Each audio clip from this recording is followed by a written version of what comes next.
बोलिए सतगुरु साहिब की जय। संत का, गुरु जी का महत्व। आज का टॉपिक है संत जी या गुरु जी का क्या महत्व है।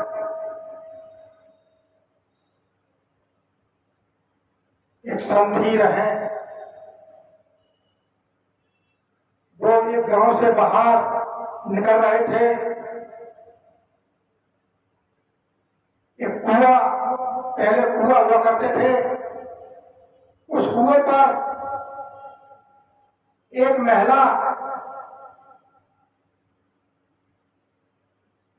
पानी खींच रही थी और उसका नित्य काम था इस कुएं से जल को लाना और नहा धो के अपने घर पर।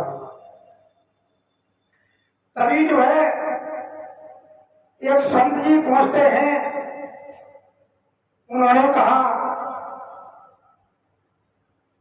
थोड़ा जल हमको पिला दीजिए।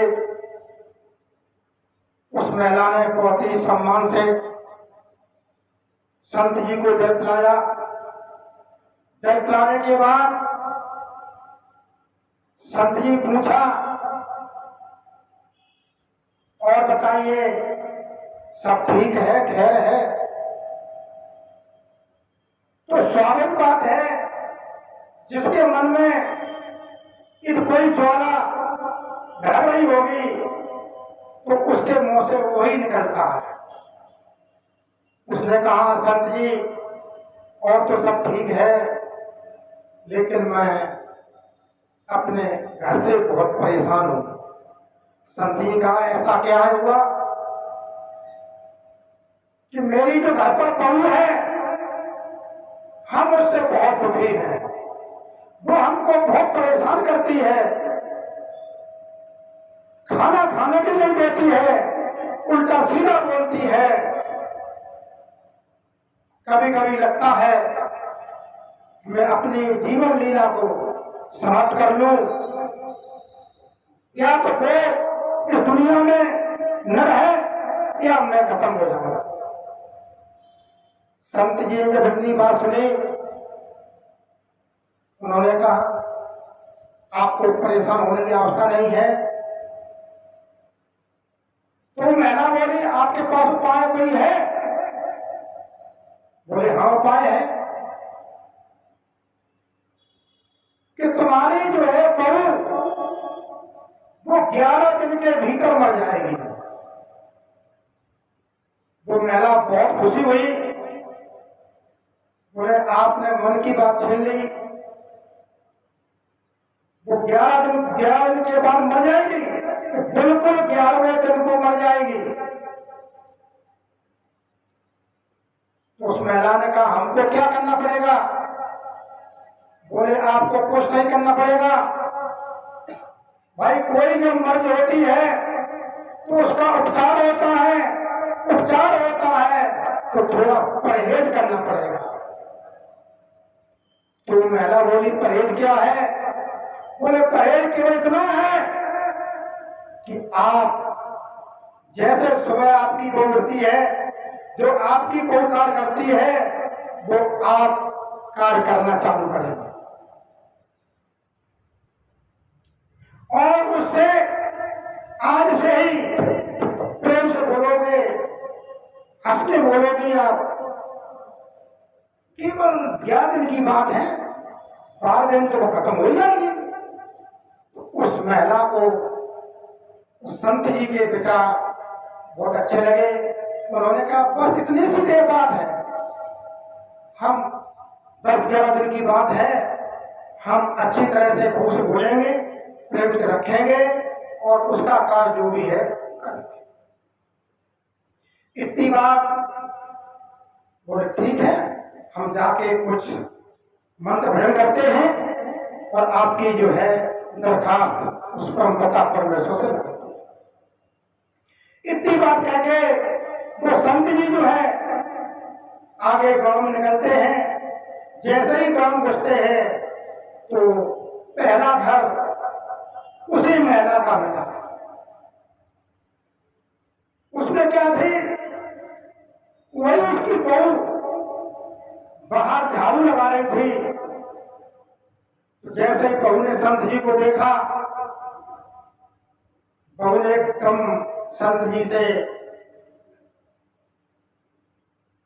साहिबंदगी की, सीताराम कहा, जैसा भी संबोधन।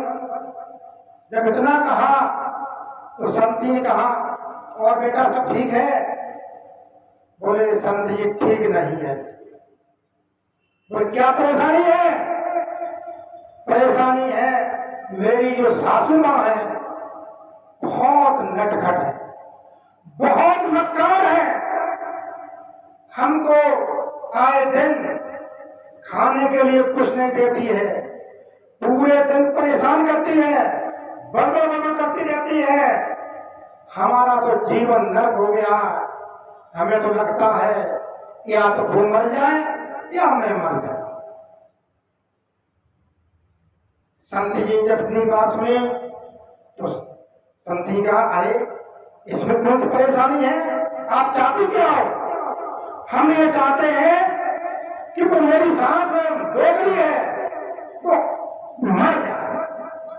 बोले ठीक है, मर तो जाएगी, लेकिन 11वें दिन बाद मरेगी वो। 11 दिन तक हमें कुछ भजन पूजन करना पड़ेगा और उसके लिए आपको कुछ परहेज करना पड़ेगा।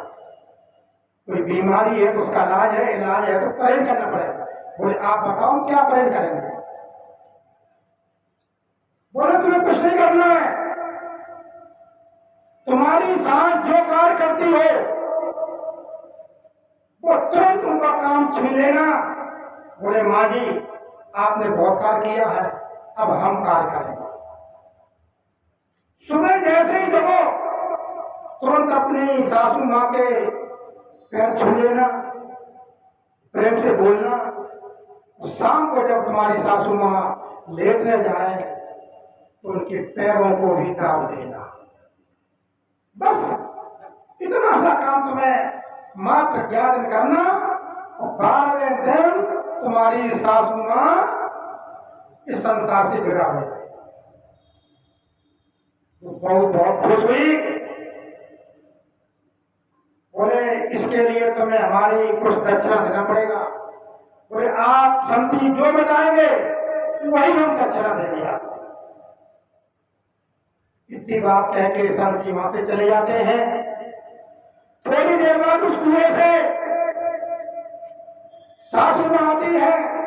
जैसे ही गेट में घुसती है, बहू ने एकदम 40 वर्ष किए, माथे से लगाया और माँ की जो बाल्टी लिए थी एकदम हाथों में ली और माँ से बड़ा प्रेम से बोली। पैर छुए तो सासू माँ को उन्होंने कहा 10 दिन की बात है, चलो आशीर्वाद दे दो। बहू जब पैर छुए तो उसने कहा सदा सुखी रहो। अब 10 दिन की बात है, 11 दिन की बात है, मर जाएगी। बहू ने छोड़ा, अरे पैर छू लो, 10 दिन की बात है, 11 दिन सासू मर जाएगी। अब जो है इतने लाख प्यार से वो लोग रहने लगे, सारे में काम करते। जैसे ही जो है सासू माँ कोई काम करती, बहू तुरंत पहुंचती, अरे माँ जी आप कार्य मत कीजिए, देखो आपको पूरी जिंदगी कार्य करते करते आपका शरीर थक गया, बुरा हो गया, काम तुरंत छीन लिया करती। अच्छे अच्छे पकवान बना के अपनी सासू माँ खिलाती और शाम जैसी होती सासू माँ के दोनों पैरों को अच्छी तरह से दबाती और बड़े ही लाभ प्यार से रखता।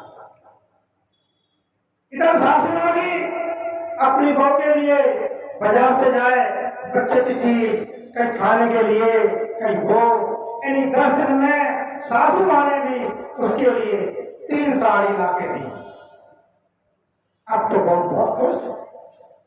इन्हें इतना प्रेम लाभ हो गया।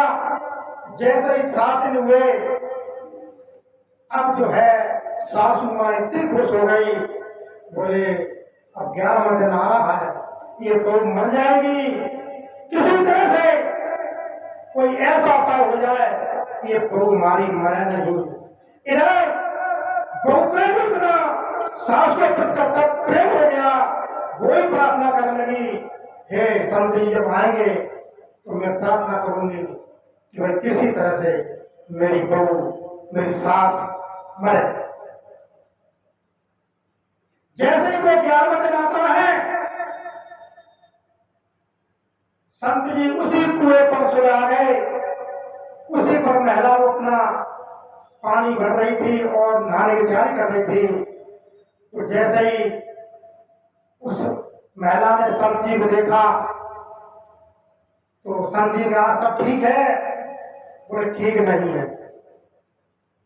बोले महाराज संत जी किसी भी तरह से मेरी बहू को मरना नहीं चाहिए, वो जो है जीवित रहना चाहिए। बोले क्यों? तुमने उसने कहा था कि बहू हमारी मर जाए। अब तो भाई ऐसे कैसे होता, मैंने 10 दिन की पूरी प्रार्थना की है, वो क्या अब तो मरेगी? तो नहीं कुछ भी हो वो बहू मरना नहीं चाहिए। उन्होंने कहा भाई अब तो तुम्हें डबल फीस देनी पड़ेगी, अभी तो माला मैंने सीधी फेरी थी, अब मुझे उल्टी माला देनी पड़ेगी, और तब जो है अब तुमसे फीस लगेगी, तब इसका हम कोई उपाय करते हैं। कुछ भी हो आप मेरी बहू को बता देंगे, ठीक है? इसके बाद महिला ने कहा संत जी घर पर चलिए, मैं अभी आ रही हूँ। संत जी घर पर पहुंचे, जैसे ही बहू ने देखा संत जी आ गए, बहू बहुत रोने लगी, रोके संत जी के पैर छुए, बोले मेरी सासू माँ मरने नहीं चाहिए। इतनी हमसे प्यार करती है वो कि आप हम कह नहीं सकते हैं, इतना बदलाव आ गया है। एक 10 दिन के बीच में 3 साड़ी लेकर दी है, बाजार से ये चीज वो चीज, इतना प्यार करती है, कुछ भी हो जाए संत जी को मेरी सासू माँ मरने नहीं चाहिए। संत जी कहा था, तुमने कहा था कि वही कि वो 11 दिन खत्म हो जाए। अरे भाई हमने कितनी प्रार्थना की है, बोले कुछ भी की हो। तो संत जी ने कहा भाई ठीक है, हमको ये तक सीधी माला फेरी, अब मुझे उल्टी माला फेरनी पड़ेगी, अब तुमसे भी डबल दक्षिणा लगेगी, तभी हम जो है तुम्हारी सासू माँ को बचा सकते। तब तक उनकी सासू माँ भी कुएं से आ जाती है। जैसी सासू माँ आती है तुरंत बहू अपनी सासू माँ के कर्म छूती है, और जो है सासू माँ और बहू दोनों आपस में लिपट करके रोने लगे। तो इतना उसमें प्रेम हो गया, अटूट हो गया कि आज सास माँ दोनों इतने प्रेम से रह रहे हैं, जो है ये मिसाल बन गई। तो कहने का हमारा तात्पर्य था, ये हमारे संत, ये गुरु जी, इनमें इतनी पावर है कि बिगड़ते हुए परिवार को अपना विवेक प्रयोग करते हुए उनको सही रास्ते पर लाने का उनके अंदर वो शक्ति है, वो दम है, इनकी मैं अपने शब्दों में सराहना नहीं कर सकता। इन्हीं शब्दों के साथ मैं अपनी वाणी को विराम देता हूँ। बोलिए सतगुरु साहिब की।